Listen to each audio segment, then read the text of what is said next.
would Superman do at a time like this? A sonic boom caught everyone by surprise. It rattled what windows remained in the blighted metropolis.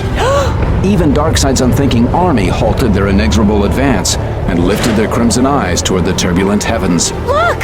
Up in the sky!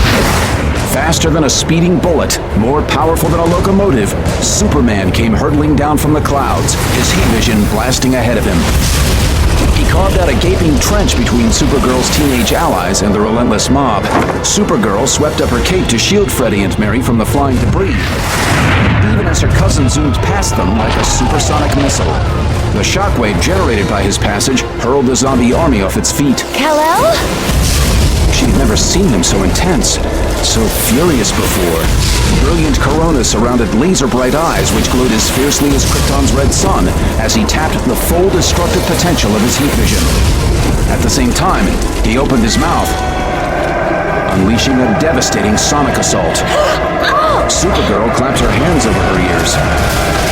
Glass and masonry exploded in his wake, and melted skyscrapers collapsed into heaps of rubble. Look at him! He's pulling out all the stops this time. She took to the air after him. Her telescopic vision tracked his progress as he tore through Bloodhaven toward the Command D bunker.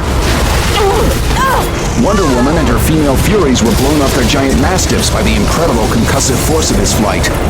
Entire buildings were knocked over on either side of him. The sheer devastation was awe-inspiring. The force field shielding the underground bunker was no match for the Man of Steel. His heat vision exposed the blazing contours of the invisible dome. His ear-piercing cry cleared its surface, causing it to cave inward. A fragmented energy grid briefly flashed into view before disintegrating. The force field, which had previously resisted both Supergirl's and Jon Stewart's attempts to breach it, surrendered before the irresistible force that was Superman. The last son of Krypton had returned to save his adopted planet, and there was hell to pay. The piled ruins atop the bunker were the next to go. A power dive carried Superman straight through Darkseid's hidden lair, turning it into Ground Zero. The entire structure was obliterated in the space of a heartbeat.